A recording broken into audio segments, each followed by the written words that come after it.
오늘 우리에게 주시는 하나님의 말씀을 함께 찾아 읽어보겠습니다. 오늘 우리에게 주시는 하나님의 말씀은 베드로전서 4장 7절에서 11절까지의 말씀입니다. 베드로전서 4장 7절에서 11절까지의 말씀입니다. 앞보 뒤편에 성경 말씀이 나와 있습니다. 제가 읽도록 하겠습니다. 만물의 마지막이 가까이 왔습니다. 그러므로 정신을 차리고 삼가 조심하여 기도하십시오. 무엇보다도 먼저 서로 뜨겁게 사랑하십시오. 사랑은 허다한 죄를 덮어줍니다. 불평 없이 서로 따뜻하게 대접하십시오. 각 사람은 은사를 받은 대로 하나님의 여러 가지 은혜를 맡은 선한 관리인으로서 서로 봉사하십시오. 말을 하는 사람은 하나님의 말씀을 전하는 사람답게 하고, 봉사하는 사람은 하나님께서 주시는 힘으로 봉사하는 사람답게 하십시오. 그리하면 하나님의 모든 일에 예수 그리스도로 말미암아 영광을 받으실 것입니다. 영광과 권세가 영원 무궁하도록 그에게 있습니다. 아멘.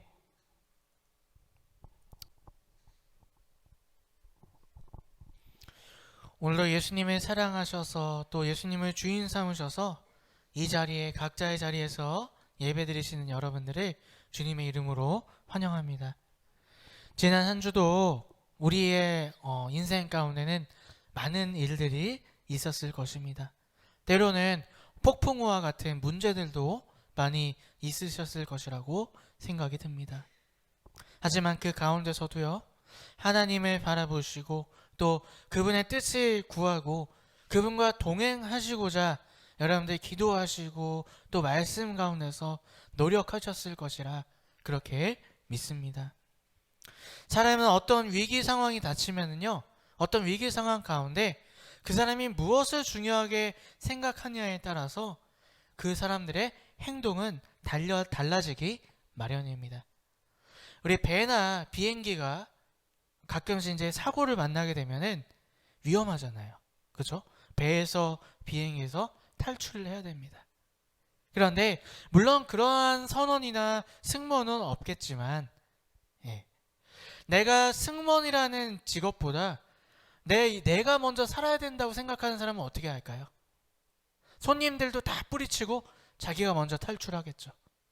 하지만 내가 살아야 된다는 생각보다 내가 승무원으로서의 책임을 먼저 다해야 된다고 생각하는 사람은 절대로 먼저 탈출하지 않습니다. 다른 손님들을 먼저 다 내보내고 그 다음에 자기가 탈출하지 못할지언정 자기의 승무원의 본분을 다하게 된다는 것이죠. 오늘 우리의 인생에, 여러분들의 인생에 무엇을 가장 중요하게 생각하고 살아가시는지 한번 생각해 보셨으면 좋겠습니다. 이 땅의 것, 내가 잘 되는 것을 가장 중요하게 생각하고 사신다면 이 어지러운 세상 가운데 우리는 점점 더 힘들어지고 예민해지고 눈앞에 보이는 것들 어떻게 문제들 일 처리하느라고 아둥바둥 정신없이 힘들게 그렇게 살 수밖에 없을 것입니다. 하지만 주님을 위해 하나님의 나라를 위해 사는 것이 우리 인생의 가장 중요한 것이라면 어려운 시대가 찾아올수록 더 기도하실 거예요. 주님의 뜻을 더 구하실 거예요. 주님과 더 동행하고자 열심히 노력하실 것입니다. 우리 행복한 교회 모든 성도님들은 이 후자의 인생을 살아가시는 여러분들이 되셨으면 좋겠습니다. 예수님의 뜻, 하나님의 나라를 위해 살아가는 저와 여러분들이 되셨으면 좋겠습니다. 이제 코로나로 우리가 꽁꽁 얼어있던 사회적 분위기가 많이 이제 풀리는 그런 추세가 되었습니다.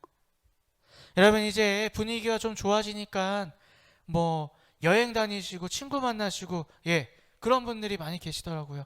맞아요. 일도 열심히 하셔야 되고 이제 여행도 다니셔야 되고 친구분들하고 모임도 가지셔야겠죠.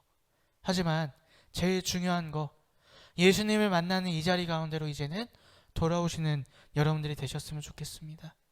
이제는 예수님을 향한 그 마음을 점검하고 다시 한번 예수님을 나의 우선순위로 모셔서 우리 이 자리에 함께 나와서 예배 드릴 수 있는 그런 날이 속히 오기를 주님의 이름으로 부탁드립니다. 우리는 7월 달을 시작하면서요, 말씀을 살아내는 삶을 살아봅시다 함께 결단했습니다. 말씀을 살아내는 것은 다른 게 아니죠. 하나님을 사랑하고 이웃을 사랑하는 것. 하나님과 하나 되고 이웃과 하나 되는 삶이 바로 말씀을 살아내는 삶입니다. 그 첫 번째가 무엇이냐? 그 말씀을 살아내는 삶의 방법, 그 첫 번째는요, 온전한 예배에 있다고 우리 지난 시간에 함께 나누었습니다. 온전한 예배는 무엇입니까? 하나님께 나를 올려드리는 것. 그것이 바로 온전한 예배입니다. 하나님의 위대하심을 우리가 고백하고요, 찬양하고요, 하나님을 경외하는 마음으로 높이며 내 마음의 모든 것들을 내려놓고 그분만을 높이고 찬양하며 집중하며 나아갈 때 우리는 온전한 예배자가 될 수 있게 되고요, 하나님은 그러한 온전한 예배자들 가운데 임재하시고, 하나님의 임재가 있을 때 우리는 성령 충만한 한 몸과 같은 하나가 될 수 있다는 것입니다. 우리 지난 시간에 기억하시죠? 다윗 왕이 그렇게 한 마음으로 예배하는 자들을 아름답다고 그렇게 표현했어요. 아름다운 하나가 될 수 있는 길, 우리 한 명 한 명이 온전한 예배자로 주님 앞에 서는 것인 줄로 믿습니다. 오늘 이 시간에도요, 여러분들 마음 가운데 온전한 예배자의 마음이 있기를 주님의 이름으로 축복합니다. 그리고 그 예배자의 마음으로 우리가 주님을 간절히 원할 때 하나님께서 우리 마음 가운데 임재하실 것이고요, 우리는 비록 우리의 몸은 떨어져 있다 할지라도요, 우리의 몸은 하나가 될 수 있을 줄로 믿습니다. 자, 그렇다면 우리가 말씀을 살아내는 것, 또 하나님과 이웃과 하나 되는 또 다른 비결은 무엇이 있을까요? 우리는 보통 하나 되려면, 하나가 되고 친해지고 가까워지려면 일단 모여야 한다고 생각을 합니다. 그렇죠? 그래서 많은 교회들이 예배뿐만 아니라 어떤 프로그램을 가지려고 하고 어떤 행사를 가지려고 하고 그렇습니다. 소모임이 있고요, 또 속회가 있고요, 또 그 밖에 친구 초청잔치, 총동원 주일, 이런 여러 가지 행사들이 있습니다. 또한 오랜 시간 동안 같이 있으면 하나가 될 수 있다고 생각해요. 그래서 제가 중고등부 사역할 때마다 제일 바빴던 기간이 바로 요즘이에요. 왜 바쁠까요? 수련회 가야 되잖아요. 근데 수련회를 가려면 그동안 안 갔던 친구들 어떻게 해서든지 데려가기 위해서 매일매일 전화해요. 매일매일 또 임원들하고 선생님들하고 모여서 기도해요. 왜? 수련회는 어찌됐던 2박 3일 동안 계속 같이 있게 되니까요, 친해질 수 있고 또 하나님을 만날 수 있는 좋은 기회라고 생각하기 때문이죠. 그렇습니다. 하지만 안타깝게도요, 이제는요, 그렇게 모일 수 있는 것이 자연스러운 것이 아닌 그런 시대가 되어가고 있다는 것이죠. 이제 모이는 것 자체가 불가능해질 시대가 얼마 남지 않았음을 우리는 코로나를 통해서 경험했다는 것입니다. 자, 그렇다면 모이지 못하니까, 만나지 못하니까 하나 될 수 없는 것일까요? 다행스럽게도 오늘 우리가 읽었던 본문 말씀에는요, 우리가 굳이 모이는 것 말고도 하나 될 수 있는 방법을 오늘 베드로전서 기자는 우리에게 알려주고 있습니다. 특별히 또 마지막 시대에 우리가 어떻게 하나님과 하나 되고 이웃과 하나 될 수 있는지를 오늘 이 베드로전서 기자는 우리에게 알려주고 있습니다. 그렇다면 그 비결은 과연 무엇일까요? 오늘 본문 말씀 7절 말씀을 함께 읽어보도록 하겠습니다. 7절 말씀 함께 읽겠습니다. 시작. 만물의 마지막이 가까이 왔습니다. 그러므로 정신을 차리고 삼가 조심하여 기도하십시오. 아멘. 이 마지막 시대에 하나님과 이웃과 하나 되는 그러한 삶은 어떤 삶이냐? 같은 마음을 품고 같은 기도를 하는 거. 이것이 우리가 하나님과 또 이웃과 성도들과 하나 되는 비결이라는 것입니다. 자, 같은 마음을 먼저 품어야 되는데요. 예, 같은 마음은 어떤 마음일까요? 같은 마음은 어떤 마음일까요? 정신을 차리고 삼가 조심하여 기도하십시오. 예, 같은 마음은 어떤 마음이냐? 정신을 차리고 삼가 조심하라는 거예요. 자, 그런데 이것을 원어로 찾아보니까요, 취하거나 흔들리지 말고 냉정하고 꿋꿋한 마음으로, 예, 원어로 보면 이런 뜻을 가지고 있습니다. 냉정하고 꿋꿋하게 흔들리지 말고 취하지 말고 기도하라는 거예요.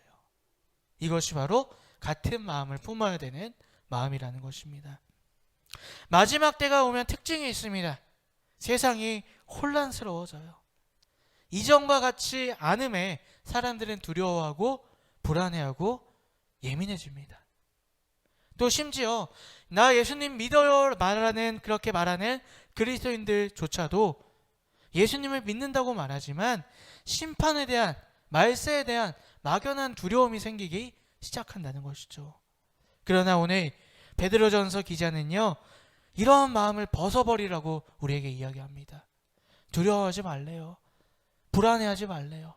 흔들리지 말고 냉정한 마음, 꼿꼿이 서서 기도하라고 그렇게 이야기하고 있습니다. 오늘 우리 마음 가운데 혹시 불안과 걱정과 두려운 마음이 있으십니까? 여러분, 거기서 벗어나시기를 주님의 이름으로 축원합니다. 왜 벗어나야 할까요? 이 시대, 이 마지막 시대가 오는 것들은요, 우리가 모르는 게 아니기 때문이에요. 성경에 분명히 나와 있습니다. 이 모든 것이 이렇게 올 것이다 우리에게 알려주셨어요. 그리고 그때, 그런 때가 올 때에 우리가 해야 될 것들도, 해야 될 일들도 하나님께서 미리 알려주셨다는 것입니다. 무엇을 해야 되나요? 우리 두려워해야 되나요? 불안해야 되나요? 그것이 아니라 마지막에 징조가 올 때에 우리가 해야 될 것은 인내하고 기도하며 때를 기다리는 거예요. 무슨 때요? 예수님이 오실 때. 예수님이 오셔서 이제 우리를 하나님의 나라로 인도해 주실 그때를 기다리며 인내하며 기도해야 한다는 것입니다. 여러분, 우리가 불안함, 두려움, 걱정해서 먼저 그런 마음에서 벗어나시길 바라요. 그리고 이제 벗어나셨다면 이제 같은 마음으로 기도하시는 여러분들 되셨으면 좋겠습니다. 그 기도는 무엇이냐? 바로 소망의 기도라는 거예요. 세상의 풍파에 흔들리지 않고 묵묵히 예수님을 바라보시면서 오늘 하루 내게 주신 그 말씀을 살아내면서 다시 오실 주님을 기다리는 그 소망의 마음으로 기도하며 살아가는 것. 이것이 마지막 시대에 하나님과 이웃들과 성도들과 하나 되는 그리스도인의 모습인 줄로 믿습니다. 우리 마가복음 말씀 함께 읽어볼까요? 마가복음 13장 21절에서 23절까지의 말씀입니다. 우리 함께 읽어보겠습니다. 그때에 누가 너희에게 보아라, 그리스도가 여기 있다, 보아라, 그리스도가 저기에 있다 하더라도 믿지 말아라. 거짓 그리스도들과 거짓 예언자들이 일어나 표징들과 기적들을 행하여 보여서 할 수만 있으면 선택받은 사람들을 홀리려 할 것이다. 그러므로 너희는 조심하여라. 내가 이 모든 일이 너희에게 미리 말하여 둔다. 아멘. 시대가 혼란하고 어려울수록요, 세상은 더 혼란스러워집니다. 여기저기서 예수라는 그 이름을 가지고요, 우리 그리스도인들을 더 불안하게 만든다는 거예요. 물론 혼란하고 어려운 시대, 이 마지막 때가 왔음에 그 징조가 보였을 때 우리는 우리 자신을 돌아봐야겠죠. 우리 분명히 회개해야 되는 것은 맞습니다. 죄 가운데 방탕했던 우리 모습을 돌아보고 회개해야 할 줄로 믿습니다. 또한 예수님이 주인 되는 삶을 살지 못하였던 것들도 우리가 점검하고 회개해야 할 것입니다. 근데 여러분, 우리가 근본적인 것을 잊어버려서는 안 됩니다. 회개는요, 내 잘못된 삶을 돌이키는 것이고, 그 회개의 끝에는 하나님의 사랑이 있음을 기억하셔야 한다는 거예요. 절대로 마지막 때가 왔다고 예수의 이름으로 우리를 불안하게 하고 무섭게 하고 두렵게 하는 것은, 그것은 하나님의 말씀이 아니라는 것입니다. 여러분, 잘 분별하셔야 할 줄로 믿습니다.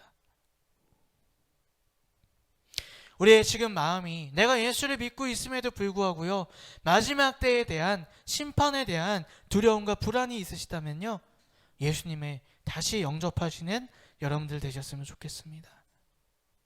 그분의 주인 그 예수님을 그 주인 삼으시고요, 말씀대로 살기에 노력하시는 저와 여러분들이 되셨으면 좋겠습니다. 그럴 때에 우리 마음 가운데 있었던 불안과 두려움이 사라지고 소망으로 기도하는 우리의 마음이 되고요, 하나님과 또 성도들과 하나 될 수 있는 우리가 될 수 있을 줄로 믿습니다. 여러분, 분명히 기억하십시오. 하나님은 우리에게 불안함을 주시는 분이 아니십니다. 우리에게 사랑과 평안을 주시는 분이심을 우리가 기억하시고요, 언제나 예수님을 주인 삼으셔서 냉정하게 꿋꿋하게 소망의 기도로 이 마지막 때를 살아가시는 저와 여러분들이 되셨으면 좋겠습니다. 오늘 베드로전서 기자가 말하는 마지막 때 우리가 하나 되기 위한 두 번째 방법 함께 보도록 하겠습니다. 8절과 9절을 함께 읽어보겠습니다. 무엇보다도 먼저 서로 뜨겁게 사랑하십시오. 사랑은 허다한 죄를 덮어줍니다. 불평 없이 서로 따뜻하게 대접하십시오. 아멘. 두 번째 비결은 바로 뜨겁게 사랑하는 거예요. 서로의 허물을 지적하거나 판단하지 않고요, 뜨겁게 사랑하는 삶, 이것이 바로 마지막 때에 우리 하나님과 성도들과 이웃들과 하나 된 삶이라는 것입니다. 사람은 불안하면요, 어떻게 되나요? 예민해져요. 예민해지면은 작은 실수도 아주 큰 잘못처럼 느껴지고요, 그 사람을 심하게 비난하게 됩니다. 아마도 이러한 현상이 초대교회 시대에도 나타났던 것 같아요. 9절 말씀을 보니까요, 불평 없이 서로 따뜻하게 대접하십시오라는 구절이 있어요. 자, 그런데 이 대접하십시오라는 이 의미는 뭐냐면요, 그 당시에 사람들이 먼 거리를 여행하게 되면은 뭐 여관이나 호텔이나 이런 곳이 없었어요. 그래서 그리스도인들은 같은 그리스도인들의 집에서 머물게 됐었다는 것이죠. 처음에는 기쁨으로 그들을 영접하고 잘자리를 마련해주고 그렇게 그들을 잘 품어 주었어요. 하지만 시대가 점점 지나가면서 로마에서 기독교를 박해하면서 또 기독교 안에서 이단들이 막 나타나면서 사람들의 마음이 예민해지기 시작했어요. 불안해지기 시작했어요. 그래서 먼 곳에서 왔던 그리스도인들이 나 예수 믿는 사람인데 저 좀 재워주세요 라고 오게 되면은 이제 예민해지기 시작했다는 거예요. 저 사람 이단 아니야? 저 사람 이상한 사람 아니야? 저 사람 우리 로마에 고발하려고 온 첩자 아니야? 이렇게 생각하기 시작했다는 거죠. 그러면서 그들을 예민하게 보기 시작하니까요, 싸움이 나고 분열이 일어나고 다툼이 일어나게 시작했다는 것입니다. 바로 그러한 상황 가운데 베드로전서 기자가 오늘 이 초대교회 성도들에게 이것을 말하고 있는 것이죠. 마지막 때에 우리가 성도들끼리 잘못을 지적하고 또 쳐내고 비난하고 비판하는 것이 아니라 지금은 뜨겁게 사랑할 때입니다 라고 베드로전서 기자가 말하고 있는 것입니다. 잘잘못을 판단하는 것이 신앙이 아니라 신앙의 핵심 안에 우리 모두가 똘똘 뭉쳐 온전히 단단하게 서 있어야 할 것이 지금 이 시대에 우리가 하나 될 수 있는 길이라는 것입니다. 오늘 이 8절 9절의 말씀이요, 오늘 우리 시대에도 분명히 필요한 말씀인 줄로 믿습니다. 여러분, 우리가 코로나 시대를 지나오면서 여러 가지 이슈들이 있었습니다. 사회적 거리두기 때문에 예배에 나오지 않는 사람들이 갑자기 많아졌어요. 그러면서 현장 예배를 해야 되냐 말아야 되냐, 그것 때문에 교회가 분열되기 시작했습니다.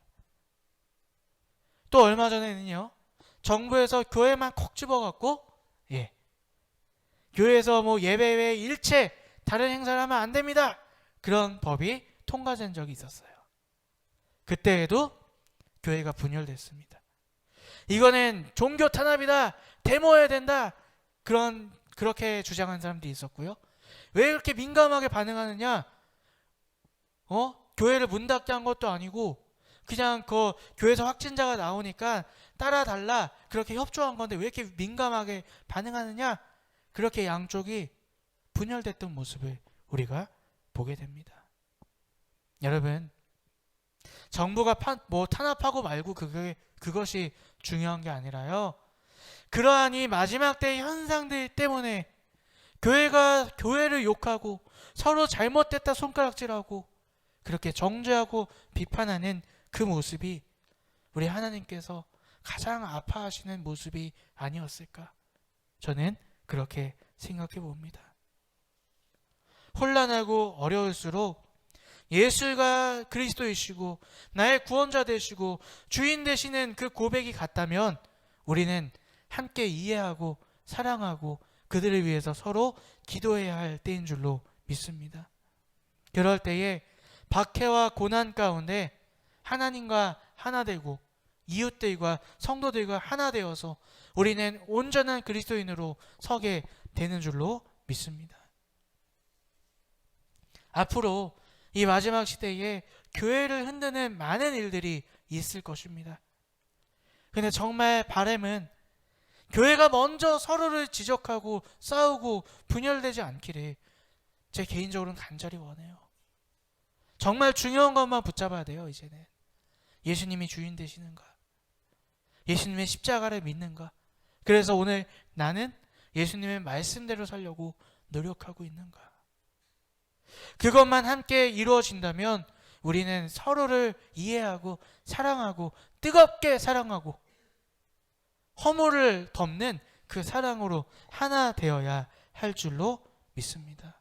그러한 삶을 살아가시는 저와 여러분들이 되셨으면 좋겠습니다. 마지막으로 오늘 베드로전서 기자가 이 마지막 시대에 하나님과 성도들과 또 이웃들과 하나 되는 그 비결을 우리에게 말해주고 있습니다. 10절과 11절 말씀 함께 읽어보겠습니다. 각 사람은 은사를 받은 대로 하나님의 여러 가지 은혜의 일을 선한 관리인으로서 서로 봉사하십시오.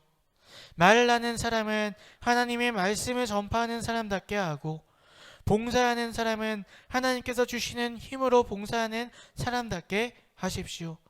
그리하면 하나님이 모든 일에 예수 그리스도로 말미암아 영광을 받으실 것입니다. 영광과 권세가 영원 무궁하도록 그에게 있습니다. 아멘. 마지막 시대에 하나님과 이웃들과 성도가 하나 되는 삶의 비결은 각자의 은사를 가지고 교회의 덕을 세우는 삶을 사는 것입니다. 하나님께서 주신 은사는요, 교회의 덕을 세우기 위해서 주셨어요. 여러분, 은사는 구원의 증표도 아니고요, 신앙생활의 어떤 깊이의 레벨의 차이를 나타내 주는 것도 절대로 아니라는 거예요. 은사를 주심은 하나님의 뜻을 세우고 교회의 덕을 세우기 위한 선물이라는 것, 여러분 분명히 기억하셨으면 좋겠습니다. 오늘 내가 하나님께서 받은 은사가 있다면 먼저 내 자신, 우리 자신이 교회잖아요. 내 자신을 세우기 위해 노력하시는 여러분들 되셨으면 좋겠습니다. 세상의 다른 것들에 현혹되지 않고 내가 가진 은사로 하나님의 말씀과 또 주님께 기도하는 그 기도하는 것에 더욱더 굳건히 서셔서 내가 다른 것에 현혹되지 않고 온전히 세움받을 수 있도록 나를 위하여 그 은사를 사용하시는 여러분들이 되셨으면 좋겠습니다. 또한 우리 각 지체가 모인 교회 공동체를 위해 그 교회가 더욱더 건강하게 설 수 있도록 우리의 은사를 사용하는 여러분들이 되셨으면 좋겠습니다. 여러분, 은사가 뭐라고 생각하시나요? 어떤 분들은 은사하면 방언, 예언 이런 것만 생각하시는 분들이 있어요. 예. 근데 은사는요, 여러 가지 은사가 있습니다. 우리 로마서 12장 6절에서 8절까지의 말씀을 함께 읽어보도록 하겠습니다. 하나님께서 우리에게 주신 은혜를 따라 우리는 저마다 다른 신령한 선물을 가지고 있습니다. 가령 그것이 예언이면 믿음의 정도에 맞게 예언할 것이요, 섬기는 일이면 섬기는 일에 힘써야 합니다. 또 가르치는 사람이면 가르치는 일에, 권면하는 사람이면 권면하는 일에 힘쓸 것이요, 나눠주는 사람은 순수한 마음으로, 지도하는 사람은 열성으로, 자선을 베푸는 사람은 기쁜 마음으로 해야 합니다. 아멘. 여러분, 은사라는 것은요, 뭐 방언, 예언, 통역 이런 것만 있는 것이 아니에요. 사실은 그것들보다 이러한 은사들이 더 귀한 것입니다. 왜요? 이런 것들이 실질적으로 교회의 덕이 되고 우리의 공동체인 교회를 세울 수 있는 구체적인 모습들이기 때문이라는 것이죠. 여러분, 우리 이 시대는요, 내가 나를 바로 세우고 또 남을 위해 살아가는 시대이기보다는요, 남을 지적하고 비판하고 정죄하는 것이 너무나 당연한 시대가 되고 말았습니다. 그러나 우리는 이 시대의 풍조를 따라가서는 절대로 안 될 줄로 믿습니다. 오늘 하나님께서 우리 각자에게 주시는 은사를 먼저 찾으시는 여러분들 되셨으면 좋겠습니다. 가르치는 은사, 섬기는 은사, 또 권면하는 은사, 돌보는 은사, 봉사하는 은사. 예. 나는 어떤 은사를 가지고 있는가 깨달으시길 바라요. 그리고 그것을 통해서 먼저 내 자신을 하나님 앞에 온전히 세우시기를 바랍니다. 또한 우리 교회 공동체를 위해 나의 은사를 묵묵히 사용하시는 여러분들이 되셨으면 좋겠습니다. 우리가 그렇게 나는 이 시대 가운데 무엇을 어떻게 할까 고민하며 나아갈 때 우리 교회는 튼튼하게 세워지게 될 줄로 믿습니다. 이것이 이 마지막 시대를 살아가는 우리가 하나님과 성도들과 이웃들과 하나 되는 비결이 되는 줄로 믿습니다. 세상은 이제 새로운 시대가 시작되었다고 그렇게 이야기를 합니다. 지난 시절처럼 우리가 살아갈 수 없을 것이다, 우리에게 그렇게 말하고 있습니다. 그래서 사람들은 더 혼란스럽고 걱정하고 불안과 두려움에 떨고 있습니다. 심지어 그리스도인들 중에서도 이러한 상황에 불안해하고 걱정하는 사람들도 있습니다. 이러한 마음 가운데 오늘 이 세 가지를 여러분들 꼭 기억하셨으면 좋겠습니다. 여러분, 우리가 위기가 닥칠수록 어때요? 집에 불이 나면 어때요? 제일 중요한 것만 갖고 나오죠. 다른 건 다 버리고. 지금은 위기 상황이에요. 이제 마지막 때를 준비하는 상황이에요. 그럼 우리가 어떻게 해야 돼요? 심플해져야 돼요. 이제 정말 중심만 붙잡으셔야 돼요. 다른 것이 나랑 생각이 조금 다르다 하더라 해서 그를 쳐내고 정죄하는 것이 아니라 이젠 정말 예수 그리스도가 주님 되시는가, 내가 구원 받았는가, 성령님이 나와 함께 하시는가, 그래서 오늘 내가 말씀을 살아내고자 예수님의 주인 삼고 살아가고 있는가, 그것만 서로 공유가 되시면 이제는 서로 사랑하고 서로를 세워주고 이제는 한마음으로 소망의 기도를 드릴 때라는 것입니다. 여러분은 이제 가벼워지시길 바라요. 정말 중심만 지키시길 바랍니다. 예수님은 우리의 마음의 그 중심 안에 보시기 때문입니다. 이 마지막 때에 하나님과 성도들과 이웃들과 하나 되기 위하여 여러분들 두려운 마음, 불안한 마음에서 자유하시길 바라요. 흔들리는 마음에서 냉정하고 꿋꿋한 마음으로 다시 오실 주님을 기다리는 그 소망의 기도를 드리시는 여러분들 되셨으면 좋겠습니다. 사람들의 비난하고 정죄하고 비판하는 그 마음에서 뜨겁게 사랑하는 마음으로 바뀌어지는 여러분들의 마음이 되시기를 바랍니다. 또한 내가 오늘 하나님께서 주신 내 은사는 무엇인지 발견하고요, 나를 온전히 세우기 위해 또 우리 교회 공동체를 온전히 세우기 위해 그 은사를 열심히 사용하시는 저와 여러분들이 되셨으면 좋겠습니다. 그래서 이 마지막 때가 불안과 두려움의 때가 아니라 은혜의 때를 살아가는 그러한 삶을 살아가시는 우리 행복한 교회 모든 성도님들 되시기를 주님의 이름으로 축복합니다. 아멘.